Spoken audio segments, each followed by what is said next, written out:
¿Qué tal? ¿Cómo están? En esta ocasión estamos otra vez estudiando, pero otro tópico. Ahora analizaremos por 3 meses el amor de Dios y la justicia a través de los escritos de John Peckham y claro, basado en la Biblia y en algunos otros libros muy interesantes. Y pues, como es nuestro primer episodio, les damos un feliz 2025 en este enero. Espero y les vaya muy bien en la cuesta de enero, que es un poquito complicada, ¿verdad, David? Claro, Sí, en esta ocasión estamos grabando con Abigail. Abigail, ¿cómo estás? muy bien, gracias a Dios.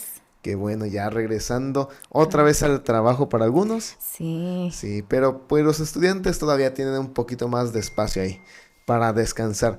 Y pues comenzamos con una lección nueva, un año nuevo, un mes nuevo. Y en esta ocasión John Peckham va a ser el que nos va a guiar a través de este estudio de 3 meses. Y John Peckham es el autor de diferentes libros que ha hecho a través de su carrera como escritor y como teólogo y profesor de la universidad. Y en esta ocasión tenemos el título para esta semana como Dios ama de pura gracia. Y aquí me gustaría ver qué opinas tú, Avi, respecto al título. siento que suena muy interesante. Ok. Son pocas las veces que lo escuchas de esa manera. Siento que te transmite ese sentimiento de pura gracia.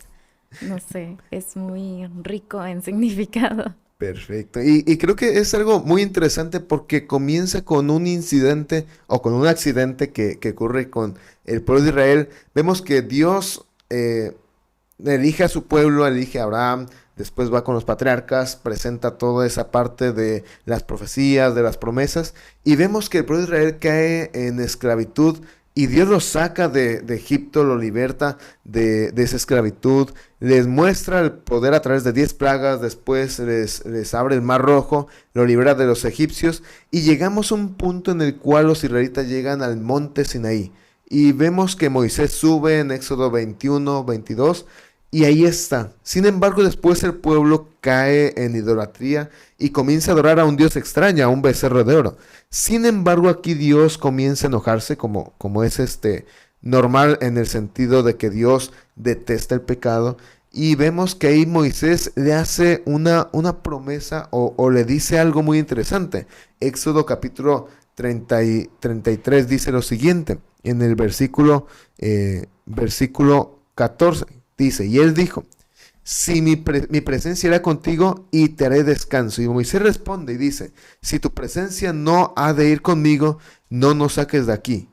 Y más adelante comienza a establecer un diálogo y llega un punto en el cual le dice en el versículo 19, dice Moisés en el 18, te ruego que me muestres tu gloria. Y en el 19 Dios le dice, yo haré pasar todo mi bien delante de tu rostro y proclamaré el nombre de Jehová delante de ti y tendré misericordia del que tendré misericordia y seré clemente para con el que seré clemente. Y aquí algunos han visto, como presenta y comenta John Peckham, aquí algunos han visto que a veces Dios es arbitrario al elegir a ciertas personas pues para ser predestinadas. Sin embargo, aquí vemos que Dios muestra su gloria, le muestra su amor en un sentido de libre albedrío, que es lo que estaremos viendo a lo largo de esta parte. Y vemos aquí que Dios realmente había apartado a Israel. Sin embargo, Dios promete su presencia y además le muestra la gloria. Y estas dos están interrelacionadas con la misericordia que Dios le tiene a su pueblo. Ujú. De hecho, se me hizo algo interesante ver ese punto recalcado en la lección, porque siento que es una concepción equivocada, pero muy común entre las personas, de que Dios elige quién se salva y quién no, y que entonces, pues, ¿qué sentido tiene, no? Porque al final de cuentas, si no te eligió para ser salvo, pues no hay nada que puedas hacer al respecto. Sin embargo, como vemos en esta ocasión, pues no se refiere exactamente a esto, sino que Dios hace la invitación a todos y da la oportunidad de quien quiera pueda elegirla. Y si no, pues no nos puede obligar, porque el amor se basa en tener libertad, como tú mencionas sobre el libre albedrío. Y realmente aquí a lo que se refiere cuando dice que Él va a tener misericordia de quien va a querer tener misericordia, es simplemente una afirmación de su autoridad como Dios para perdonar, para amar, para salvar, incluso cuando los demás pueden decir de que pues ya pecó mucho, ¿no? Ya no se merece ese perdón. Entonces es aquí donde Dios dice, yo voy a tener misericordia de quien yo quiera tener misericordia. Y es pues algo increíble, ¿no? Que esté tan dispuesto a perdonarnos y a seguirnos amando a pesar de errores tan grandes como los que cometieron los israelitas o como los que seguimos cometiendo nosotros hoy en día. Sí, y eso es algo importante de entender, porque realmente Dios muestra, como dices tú, muestra su autoridad de decir, yo, como Dios soberano, voy a mostrar mi misericordia porque yo así lo quiero. Es una decisión de parte de Dios. Y vemos que esa decisión no es, no es relacional a la parte de una necesidad de Dios. Por Ujú. ejemplo, nosotros elegimos tomar agua, pero es una decisión basada en una necesidad. Elegimos comer, elegimos hacer ejercicio, elegimos algún deporte, pero está basado en una necesidad. Porque Ujú. si no hacemos eso, pues nuestro cuerpo va a enfermarse. Sin embargo, Dios no elige basado en una necesidad. No es como que el amor sea necesario para que Dios exista. Al contrario, el amor de Dios es necesario para que nosotros existamos en este medio ambiente.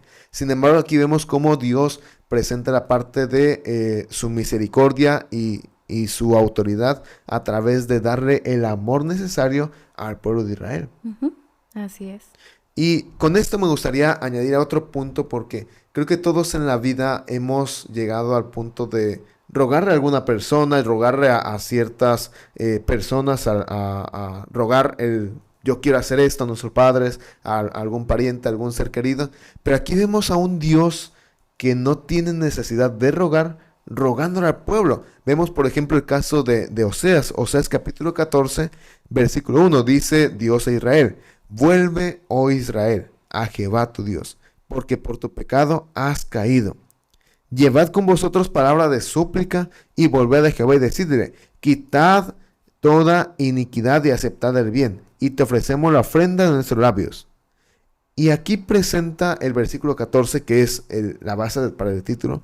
Yo sanaré su rebelión, los amaré pura gracia, porque mira, se apartó de ellos. Aquí vemos a un Dios en cierta manera rogando que le acepten, rogando en un sentido de yo quiero convencerlos. Y yo lo veo desde esa perspectiva. Dios trata de conquistar al ser humano a través de diferentes medios. Y vemos que Dios trata de conquistar aquí otra vez al pueblo de Israel a través de una ejemplificación o una descripción gráfica con el matrimonio de Oseas, donde Oseas se casa con una mujer que era infiel. Así le dice Dios al pueblo de Israel, yo estoy casado con ustedes, pueblo infiel que me ha sido infiel con dioses ajenos. Ujú. Sí, de hecho, ya había escuchado esa historia antes, sin embargo, no había terminado de ver lo gráfica que es esa representación. Entonces, fue algo que también me llamó la atención esta vez que estuve leyendo la lección. Eh, y pues, como tú dices, siento que representa todavía más el amor que Dios nos da voluntariamente, sin, o sea, no tiene él ni obligación ni necesidad. Ya vimos esas dos cosas, ¿no? De que nos ama porque quiere, porque así lo desea, no porque esté obligado a hacerlo o porque lo necesite. Y siento que ya cuando empezamos a entender estas cuestiones, entonces podemos comenzar a entender también un poquito más sobre el carácter de Dios y mientras más lo conozcamos, pues más capaces vamos a ser de recibir ese amor y de darlo hacia los demás y también pues hacia Dios, ¿no? Y reflejarlo en nuestras vidas.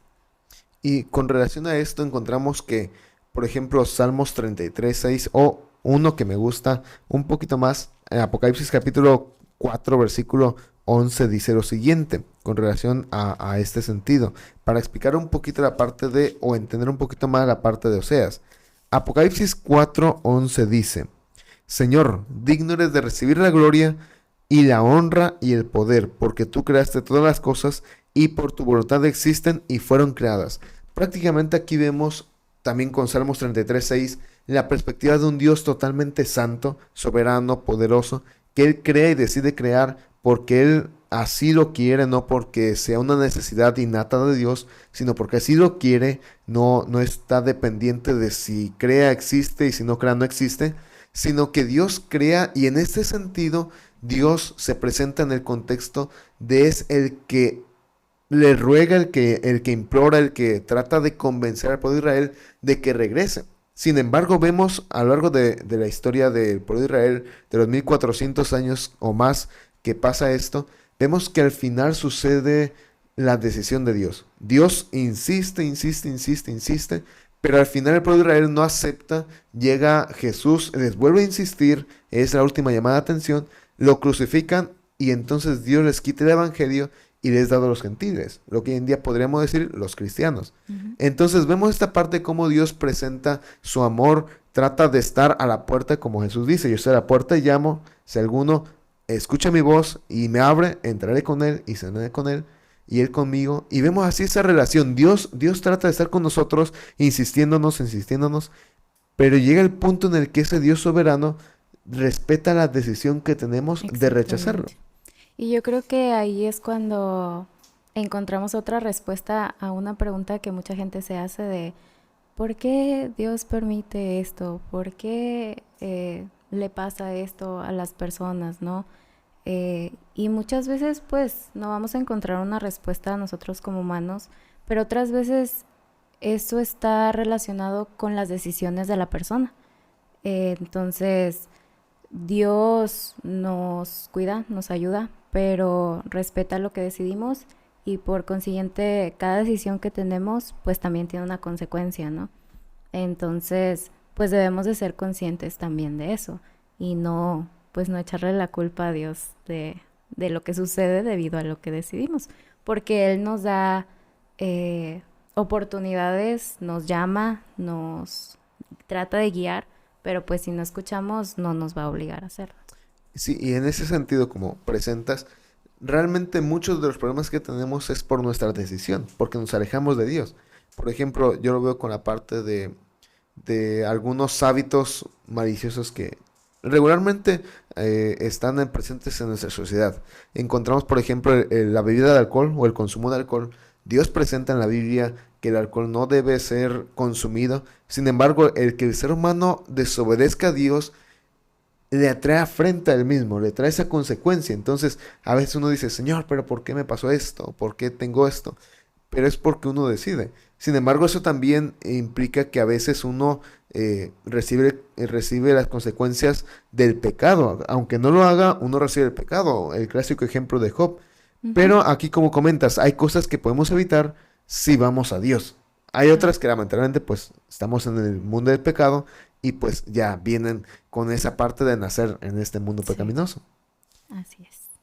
Ahora, con base a esto encontramos que dentro de lo que hemos visto encontramos Dios perdonando a Israel, acompañándonos otra vez, Dios insistiendo en que vengan a Él a través de la metáfora o la descripción gráfica de Oseas y su esposa.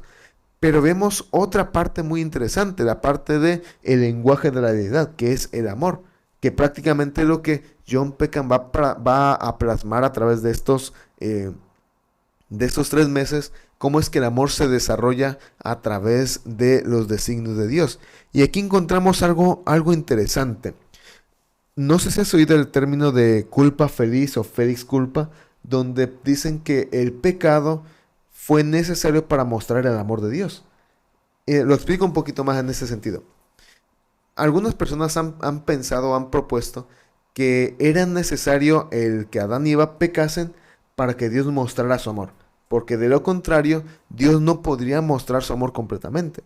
Sin embargo, aquí podríamos llegar al punto eh, de que esa frase o esa oración está errada, porque prácticamente Dios no necesita del pecado. Dios nos muestra su amor a pesar del pecado. E inclusive el pecado llegó a presentar, no el amor de Dios en todo su esplendor, sino ya a presentar que Dios puede amar más aún de lo que el ser humano puede concebir, porque Dios perdona a Adán a través de un cordero y le hace una promesa. Sin embargo, Dios no necesita el pecado para demostrar su amor. El amor lo demuestra con pecado o sin pecado, porque antes del pecado existía el amor de Dios. Claro. Y también siento que se ve reflejado en el hecho de que incluso antes de saber si Adán y Eva iban a pecar, que todo sucediera como sabemos que sucedió, en su gran amor hizo ese plan de contingencia, por así decirlo. Exactamente. Entonces ahí vemos la intencionalidad del amor de Dios y de cómo ha estado presente desde antes de que nos creara. Y nos creó debido a ese amor, no porque nos necesitara, ni porque muchos dicen, no, es que pues hasta tachan a Dios de narcisista, ¿no? Pues necesitaba a alguien que lo adorara. Pero realmente él ya tenía quien lo adorara. Y él tenía completa armonía en el cielo. Él realmente no tenía necesidad de nosotros. Y aún así, por su amor, nos creó. Y aún así, después de que le fallamos, nos salvó.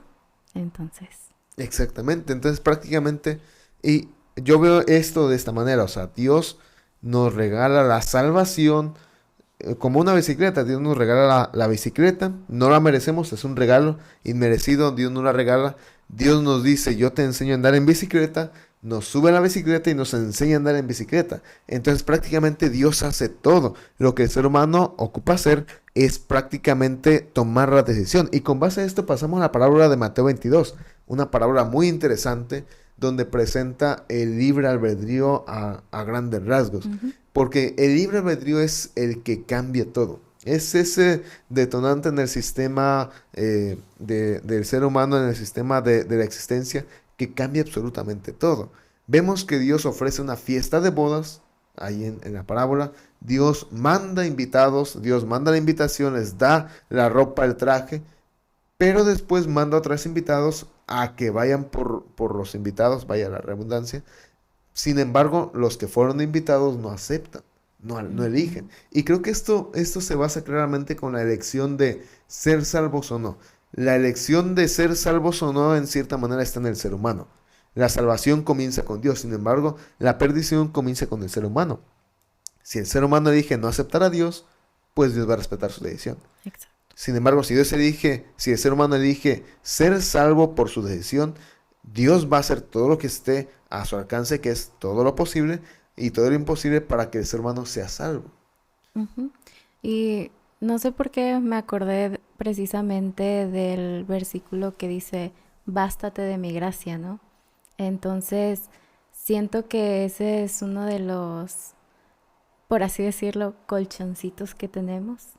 Y mucha gente puede pensar, ay, pues tenemos suficiente gracia, pues no importa lo que hagamos, Él nos va a perdonar.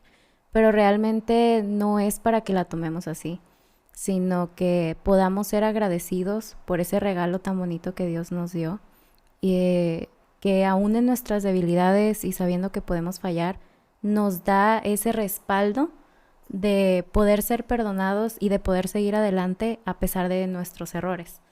Y siento que cuando uno recuerda eso, cuando sabes que no estás solo, que Dios te acompaña, que Dios te ayuda, que no está esperando a que te equivoques para juzgarte, sino que cuando te caes está deseoso de ayudarte a levantarte, entonces es cuando puedes tomar nuevas fuerzas, intentarlo de nuevo e ir fortaleciendo tu fe poco a poco.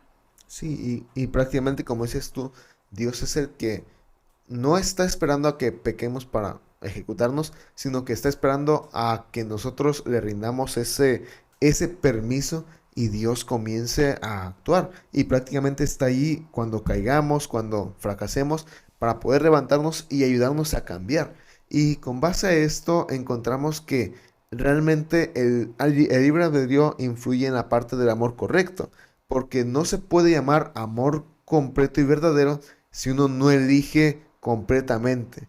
Es como que, a ver, si tú tienes libre albedrío, puedes elegir completamente, puedes elegir libremente, puedes elegir totalmente a Dios, y entonces desde ese punto de vista es que el amor se desarrolla, porque ocupa el amor fluir entre dos tipos de personas que sean correspondidas. Dios siempre está dándonos ese amor, sin embargo, solo hace falta la correspondencia del ser humano, que Ujú. igual el Espíritu Santo está ayudando para que esa correspondencia sea correcta. Sí. Y ahí entra la otra perspectiva, ¿no? De que, pues una vez que Dios te perdona, que tú te arrepientes y aceptas esa gracia, ese amor, pues el chiste no es quedarte como estabas, ¿verdad? es tratar de mejorar, es cambiar las cosas para agradar a Dios. Y siento que a veces muchas personas piensan en esto y como que pesa, ¿no? Es como, entonces no me ama incondicionalmente. Pero realmente Dios te ama aunque seas pecador. Y no importa el pecado, Dios te ama completamente. Y por eso mismo, porque te ama tan grandemente, es que no te quiere dejar en ese pecado. Porque Él sabe que a la larga ese mismo pecado te va a destruir. Entonces, pues siento que es algo increíble el que Dios odie el pecado porque destruye a quien ama. Y siento que es algo que muchas veces no lo vemos de esa forma y nos vamos con la otra manera de pensar que es, son muchas reglas, es que si no hago esto no me va a querer, no, es que sí, o caen del otro lado, ¿no? Pues no importa lo que haga, Dios, o sea, Dios es amor y no pasa nada. Y pues no, Dios es amor, claro que sí, pero Dios también es justicia. Y como vuelvo a reiterar, por el mismo amor, que es un amor verdadero, puro y santo, Él va a querer que tú mejores, que te puedas acercar más a Él y que pues dejes aquello que te está lastimando. Aunque muchas veces no nos damos cuenta, pero pues Él sabe más que nosotros. Y ahí tocas un punto interesante. El amor de Dios transforma. Claro. Porque, o sea, no se podría llamar nuevo nacimiento o amor o transformación o entrega si no hubiese un cambio. O sea, tú vas a Dios y solamente el simple hecho de aceptar ya implica que vas a cambiar. Porque Ujú. no puedes decir, yo acepté, o sea, ¿qué aceptaste? Si estás igual. O sea, no puedes decir, yo acepté a Dios si sigo igual. El aceptar a Dios implica aceptar nuevos cambios, nuevos términos dentro del juego de Dios, que más adelante lo veremos en la lección, un poquito, 6, 7 semanas más adelante. Pero aquí implica esta parte, o sea, aceptar los términos de Dios, aceptar que Dios está obrando en mí, y ese aceptar implica que vamos a cambiar hábitos, vamos a cambiar acciones. Obviamente el ser humano a veces dice, no, es que para poder guardar todo lo que es la Biblia está imposible. Bueno, de la noche a la mañana sí va a ser imposible, pero este es el proceso del caminar del cristiano, el Ajá. crecimiento del cristiano, porque cada día uno va venciendo cosas nuevas, uno cada día va aprendiendo cosas nuevas, y todo eso lo va haciendo de la mano de Cristo, porque realmente, por ejemplo, Juan 15:5 dice, sin mí nada podéis hacer.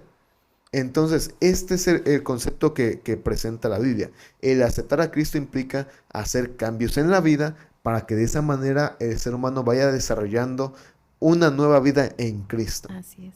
Y me gusta que mencionas el caminar con Dios cada día, porque ahí está la clave de que nosotros podamos ser transformados, porque al pasar tiempo con Dios empezamos a conocer su verdadera naturaleza, cómo Él es realmente y dejamos atrás las mentiras y perspectivas incorrectas que podamos haber tenido y que nos bloqueaban ese acceso a disfrutar la compañía de Dios.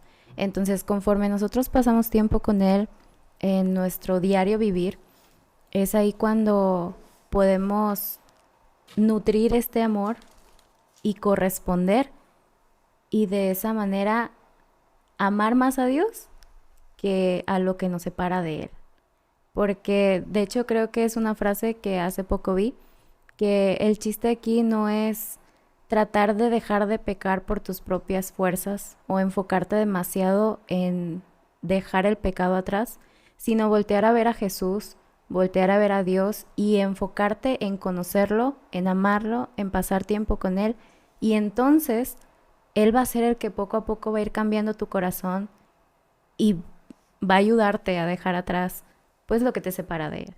Pero necesitamos esa conexión diaria para poder crecer, porque si no, pues, si no tenemos esa experiencia con Dios, esa experiencia personal, es muy fácil caer en, en mentiras o pues estas cosas que nos alejan de Él, ¿no? Y creo que aquí voy a aplicar una metáfora o una comparación o una ilustración que a veces cuando hemos conocido gente extranjera de otros países, suele suceder. Como mexicanos estamos acostumbrados, depende mucho, pero en su mayoría, a comer picante. Entonces, Ujú. el mexicano es conocido porque come tortillas y picante. Entonces, cuando un extranjero viene a México, regularmente pregunta los que ya saben. tiene picante. Y algunos me han dicho, yo ya no pregunto, porque cuando uno dice, le pregunta al mexicano, ¿tiene picante? Y el mexicano dice, ¿no pica? Es que sí pica. Y, Sí, y, y aquí va el punto, o sea, esto es una pálida ilustración. Creo que es lo mismo, o sea, si uno no prueba la comida, si el extranjero no prueba la comida, no sabrá si pica o no. O sea, yo le puedo decir desde mi perspectiva muy personal, que he sido criado aquí en México, que tal vez como mucho picante, y decirle, no, o sea, no pica nada, o sea, está muy bien. Pero si él no lo prueba, no va a saber realmente si pica o no. Y creo que esto, aunque es una ilustración un poquito vaga y muy pálida, nos muestra parte de lo que mencionabas. O sea, si uno no conoce del amor de Dios, por más que uno le hable a esas personas, o por más que nos hablen a nosotros sobre qué es el amor de Dios, qué es el perdón, realmente no lo vamos a entender. Porque ocupamos conocer, ocupamos comer de esa comida para ver si tiene picante o no. ajá. Y aquí, casi para ir culminando, presento un texto, Gálatas 2:20, con relación a lo que decíamos del cambio y de la parte de la transformación. Dice aquí el apóstol Pablo, con Cristo estoy juntamente crucificado, y ya no vivo yo, mas vive Cristo en mí. Aquí nos invita o nos lleva a la reflexión de que cuando estamos crucificados con Cristo, o sea, negamos nuestra naturaleza humana y nos juntamos con Cristo, Cristo vive en nosotros. Y el que Cristo vive en nosotros implica que Cristo va a hacer cambios que nos van a gustar, algunos sí, algunos no nos van a gustar, porque hay que ser sinceros, nos gusta el pecado. Entonces, Sí, la carne. exactamente, la carne. Entonces, aquí, y luego dice, y lo que ahora vivo yo en la carne, lo vivo en la fe del Hijo de Dios, el cual me amó y se entregó a sí mismo por mí. Aquí implica, o yo llevo a dos cosas, yo saco dos reflexiones de acá. Uno, que el estar con Cristo nos va a llevar a demostrar que estamos en Cristo y con Cristo, con nuestros seres queridos y cercanos. Pero aparte dice, y el cual me amó y se entregó a sí mismo por mí. El que yo esté aceptando a Cristo implica que hay un cambio. El que yo refleje cambios implica que Cristo se entregó por mí y refleja el corazón del Evangelio, que es predicar a un Cristo crucificado. Entonces, este texto podría yo resumir en dos cosas. Número uno, Cristo ocupa que neguemos nosotros nuestra naturaleza, pero no por nuestras propias cuentas, que nos entreguemos a Él y Él haga los cambios. Y número dos, eso va a reflejar un cambio en las personas, y las personas de nuestro medio ambiente lo van a conocer y lo van a entender, e inclusive van a conocer a Jesús a través de nosotros y van a ir a la Biblia. Así es. De hecho, también he visto otra frase que dice, o sea, realmente tú nunca sabes si alguna persona que se cruce contigo, si esa va a ser la única oportunidad que va a tener de ver ese reflejo del amor de Dios, ¿no? O sea, tú puedes o hacer un cambio en su perspectiva o pues no afectar en nada o impactarlo negativamente. Entonces ahí también está la importancia de reflejar aquello que Dios nos da, ¿no? Aquello que aprendemos en su palabra, pues no dejarlo simplemente en una lectura, sino transformarlo en acciones, para que eso pues también sirva como un testimonio hacia los demás y pueda atraerlos hacia Dios, ¿no? Entonces, sí, es importante. Sí, y realmente esto va relacionado y ya termino casi con esto, la parte de el ser humano refleja lo que vive, o sea, si uno vive una vida concentrada en el trabajo va a reflejar eso, si uno lee aspectos intelectuales va a reflejar eso, si uno se la pasa jugando videojuegos va a reflejar eso, entonces el ser humano refleja lo que viva y lo que pase más tiempo. Y por eso siempre le digo a mis alumnos, realmente el ser humano es experto en lo que le gusta. Sí, Si le gustan los deportes, va a ser experto en eso. Porque el que nos guste nos va a llevar a hacer eso. una prioridad. Exactamente. Entonces, ahí va el otro punto. Uno nunca, es mentira decir que uno nunca tiene tiempo. Uno no tiene tiempo para aquello que no le interesa. Ujú. Entonces, eso pasa con la Biblia, con la oración, con los cantos. Uno siempre tiene tiempo. El punto es cuál es la prioridad que le damos a esa parte. Así es. Y con base a esto, pues vamos cerrando ya este primer estudio acerca de el libro de, digo, el tema de el amor y la justicia de Dios. Y realmente esto nos lleva a reflexionar aparte de qué es el amor de Dios, cómo es que nos lleva a entender el amor de Dios y cómo es que se basa en la Biblia y cómo es que se ejecuta el amor de Dios en la vida personal. Bueno, antes de terminar, Claro que sí. tengo una cita de la autora Elena G. White que me gustaría compartir porque siento que encapsula muy bien algunas de las cosas que platicamos en esta ocasión. Y dice así: Dios podría haber enviado a su Hijo al mundo para condenarlo, pero maravillosa gracia, Cristo vino para salvar, no para destruir. Los apóstoles nunca tocaron este tema sin que sus corazones ardieran con la inspiración del incomparable amor del Salvador. El apóstol Juan no puede encontrar palabras para expresar sus sentimientos y exclama en el versículo que ya conocemos y que incluso es un cantito, que es: mirad cuál amor nos ha dado el Padre para que seamos llamados hijos de Dios. Por esto el mundo no nos conoce porque no le conoció a Él. Nunca podremos calcular cuánto nos amó el Padre. No hay medida con qué compararlo. Siento que es una frase poderosa. Sí, y realmente esa parte de que el ser humano no puede encapsular en pocas palabras, como en la Biblia, lo que es el amor de Dios. Y a esto viene una cita de Fernando Canale, donde él dice: la Biblia no refleja en su totalidad el concepto del amor de Dios. O sea, nos presenta a pinceladas y como el ser humano lo logra entender, pero no refleja la totalidad del amor de Dios, porque es imposible entenderlo para nuestra mente finita. Así es. Y pues, hermanos, es un gusto estar con ustedes acá.